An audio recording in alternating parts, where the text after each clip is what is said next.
His earliest ambition was to become President of the United States, but the acting bug took hold in the early 80s. A student of Lee Strasberg, Alec Baldwin's Broadway debut was in the 1986 dark comedy Loop.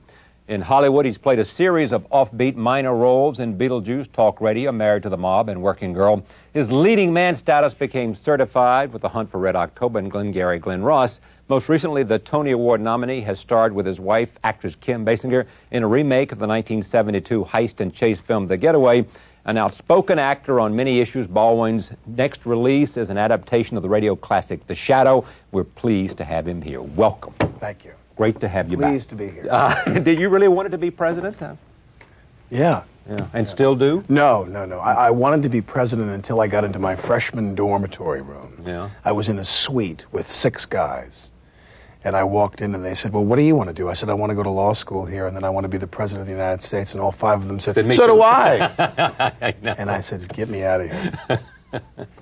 We talked a lot about some of these things before, but when you look at the political landscape today, you were an ardent supporter of the president. Mm-hmm. How goes the strength of your support now, and the fact that he had to take on Friday, he took on the talk show host, including Rush Limbaugh and others? I don't blame him for that.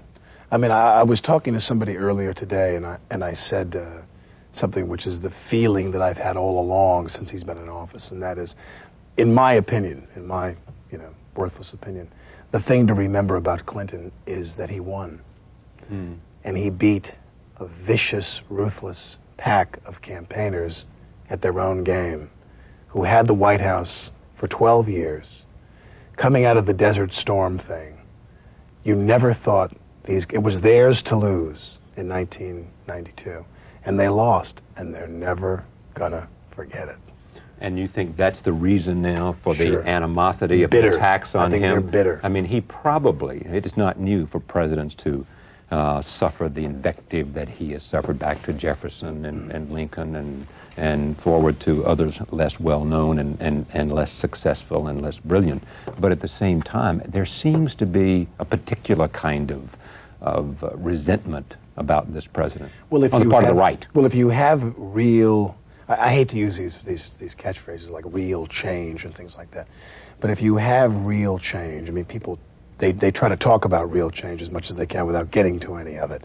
But if you have real change, I think that frightens a lot of conservative people in this country. Healthcare, to me, one of the most significant things about healthcare is if they change healthcare, if they adapt healthcare in any way, and it works, what's next?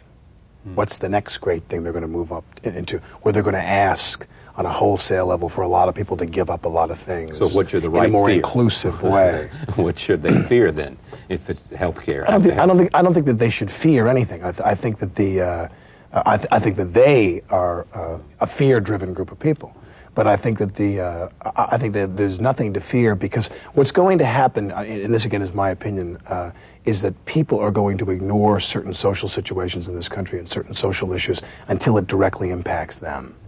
And I think more and more you're seeing how AIDS, for example, is something that is not just a gay disease and things like that. And people don't care until it directly impacts them. I mean, one thing I found interesting, I always use this as an example whenever I have discussions about this, but homelessness and them finding here in New York that certain untreatable strains of tuberculosis are breeding in homeless people. And what happens if this becomes an outbreak of some kind of a disease that's going to affect you and I? How much longer can we step over the bodies of homeless people on the streets of major cities, et cetera, et cetera? So I think that what happens now is you have an administration, more than we've had in the past, who are saying, we really do have to do something about it this time. Because if we don't, we're all going to suffer. Do you think he should have personally taken on radio talk show host? I mean, I imagine that Rush Limbaugh is loving every moment of this, because somehow the President of the United States has taken him on mano a mano, so to speak. It would seem to me that, and other people have raised this notion, that leave that to someone else. I don't, I admire it. You want to see him come back and start fighting those people who are challenging him, regardless of their status or the pedestal that they speak from. I think so. I think so. I think he has an obligation after a while. Yeah. Because I think that, obviously a lot of what's going on with him are allegations about this harassment thing he's involved with. And that and Whitewater and I mean, if things are proven, the distinction that I always make, and it's not a great distinction, but it's the distinction that I always make is you have people sometimes who have these character defects when they come into the White House, and they pertain to situations that preceded them coming to power, as opposed to a lot of the other kinds of presidents, mostly Republican presidents that I can think of in the last 30 years, who they save those character defects or the full germination of those character defects until they're in the White House and become president. Would you rather have a guy who's fooling around with a lot of women or has questionable sexual ethic? I mean, that's a problem, I'm not trivializing that. Or would you rather have somebody who used the office of the presidency and used the power of the United States government to subvert the Constitution of the United States? I don't know which is better, What'd you think of Woodward's book? I didn't.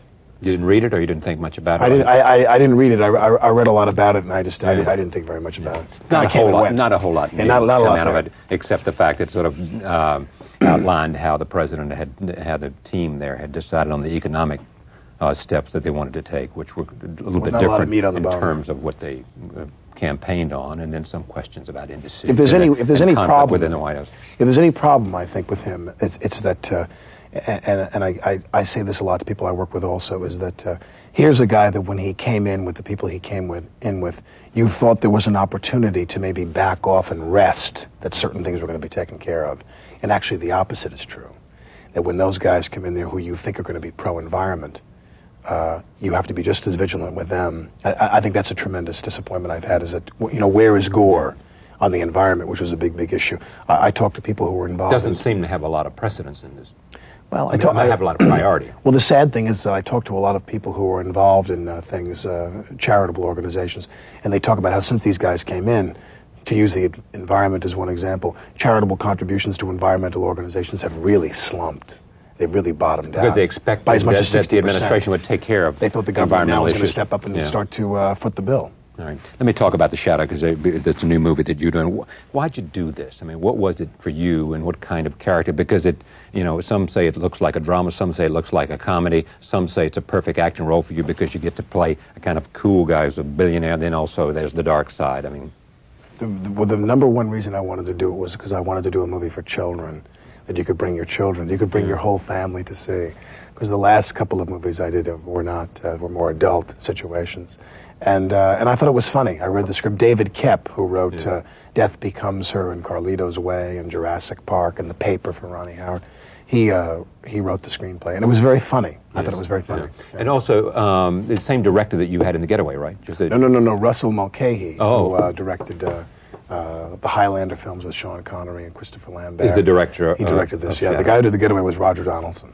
Both Australians. Okay, I'm stand corrected. Let me take a look. Here's a clip from The Shadow. Alec Baldwin. Here it is.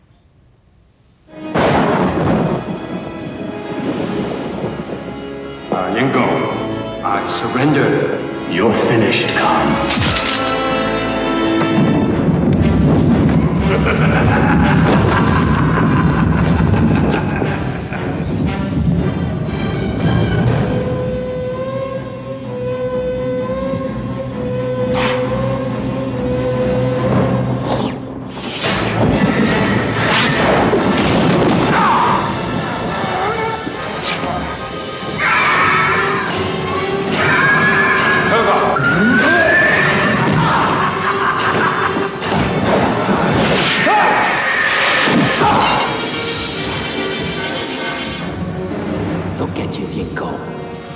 You are losing your concentration.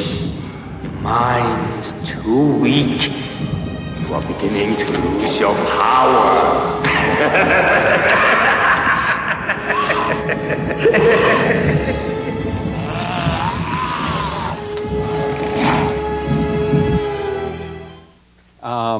The audience of this is children, but I mean, I would assume, like Batman and like all these other films like that, that it'll just be across the board in terms of audience, wouldn't you? I think so, yeah. I think the thing I liked about this movie also was it reminded me of Bugs Bunny cartoons when you were a kid, where there was something for children, but there were also little references that adults could appreciate too. So I thought it was very witty. Last time we talked about the fact that after Red October, you would like to have done the sequel to the Tom Clancy thing, but you couldn't do it because you had one Streetcar. opportunity to do Streetcar. Do you regret that at all? No. Streetcar meant what to you, though? Was it just all psychic income for you? Yeah, that's basically it. I would say that, when Brando did that role, he was 26 years old, roughly, on Broadway, and I was 34 years old. And I'm sure a fellow grown up like me, you can, those 8 years are critical years, you know what I mean, in your life. And I think that I never would have been young enough again to do that part. A revival of that kind of work in a major venue like Broadway comes along once every generation. Did anybody, though, at CAA or people who say, "Are you crazy?" Yeah, exactly. They're going to forget about Streetcar. You can do that later. There are all Forget kinds of about places. it, This is a chance for you, to hook them to something that'll be a huge I have my generator. cigar here, so I can do my impersonation of my agent. All right, do it. Go ahead. Tell me what your agent said. Well, one of these people saying to the other people, "What does he want to do Streetcar for on Broadway? They've already done the movie of that. There's no movie in that. Where's the movie deal in that?" Yes. So, I was a schmuck. And so they're sitting around the table and they're saying, "Don't do it. Do They're saying, the "Don't. sequel. Do Clancy. Don't, do exactly. Patriot Do Games. the I guess what it movies. was. Do Patriot Games." The big ticket item. Yeah. Is what they want you to But go is for. there anything, and when I saw you in this, I wondered this question. Is this Alex, say, going to Hollywood and saying, "Okay, I'll make a popular movie for you. I'll show you I'm bankable"? I think that you want to make movies that are successful, because if you don't, it can You won't get to make any more movies. You don't get to make very many more movies. Yes. But on the other hand, though, I've resisted that for a long, long time, and I did this one because I thought that the people that were involved, Universal was great to work with on the project, Marty Bregman, the producer, and all of the people involved got a great cast, and it was really a pleasure. I find I'm incapable of doing them, really, unless I can have a good time. Yeah. If you told me I was going to make some movie that was going to be the greatest movie in the world, and it was going to be tough, I'm kind of allergic to those difficult situations. Yes. Do you agree with me, though? Yes, of course I do. But suppose sitting here is a $20 million film and sitting a film that may generate $40 million, okay? Right. But you like the character, you like the role, and it might raise your reputation as an actor. Over here is a movie that may make $200 million, and it will clearly raise your bankability as a star. Now, Well, what decision do you make? yeah, what decision do you make? It depends on how my last movie did. Okay, so let's look. One of the three last movies you made, Malice, Right. Getaway, and what else? And now The Shadow. And now The Shadow. Getaway didn't work. Didn't happen, right? Didn't make money. No. Didn't make money. No. Were you happy with it, But though? it was the greatest experience I've ever had, making a movie. Why? Because prior to that, I wasn't that excited about making movies anymore. Because making movies is you're away from home and you travel a great deal, and it's tough psychologically making films. Yeah. And I got to make this film with my wife. Yeah. I got to make a movie with my wife, and that meant a great deal to me. And did you therefore And I had a decide great that time. you two wanted to work together as much as possible? On that project, we thought we could make that project do the book, do Thompson's novel. But the Getaway, but it's is this amazing. just nice? I mean, are you just saying that, or did you look into Because that? my wife is watching. Yeah, exactly. I mean, Yeah. are you saying that because it's nice to say, isn't it wonderful, or did you look at the Getaway and You're say, so cynical. "No, I'm All not." these years in It the is- vineyards of talk shows, you've become... No. It is your president who talks about cynicism in America, which I tend to agree about. I think Yes. there is too much cynicism There is too much in our cynicism. country. There is too much. I really do. Let's believe put that. it to rest once and for all right here there and now, is too much shall we? cynicism. We've agreed on it. There's too much. I No. wanted to do the movie because I love the material. I love the people involved. When you do movies today, they're a lot of work. They're a lot of work. The continuum, I think, for anybody when you make movies is in the beginning, the operative word is gratitude. Right. You'd pay them to be in the Right. movie. You just want to work. And then as you go on and on and on, I mean, I'm a grown man now. I've been doing this for 15 years, since I was 22 years old, and I'm a lot different, And now I have a wife, I have a family. I'd like to live in one place. I'd like to live in a community. When are you going to have some children? That's what I want to do. That's what I want to do. I want to have a child. I want to have a child and raise that child and live in one place. I want to live a normal life like normal people. Where would you live? Absolutely. In the New York area. Yeah. I still love New York. You grew up in Massapequa. Yeah. Yeah, on Long Island. I grew up on 8 the island. kids? 6 kids. 6 kids. Six in all. Yeah. And your father was a social science teacher? He was a social studies teacher. How did you end up acting? I And how did Billy end up acting? And how is it the other brother Stephen? What's the other brother's name? My brother Daniel. Daniel, right. Yeah. I took one acting class and in George Washington University. Right. And I did that acting class. And then I went to NYU and I visited a friend of mine. And she was in the acting program there. And I would talk to her and spend time with her on the weekends in New York. And she said to me, "You should be an actor." She said, "I really think that you have the personality to be an actor." And I'd always thought about it. But the thing that lured me to move here was to live in New York City and go to college, go to NYU. What's next? I'm doing a movie right now in New Orleans called Heaven's Prisoners, which is based on a novel by a writer named James Lee Burke. Do you know Burke? Yes. Yeah. Burke wrote a series of novels about a detective named Dave Robichaux on the bayou in Louisiana. And we're doing this story with myself and Kelly Lynch, Mary Stuart Masterson, Terry Hatcher, and Eric Roberts is the villain. Great to see you. Yeah. Thanks for coming. Yeah, thanks. Alec Baldwin.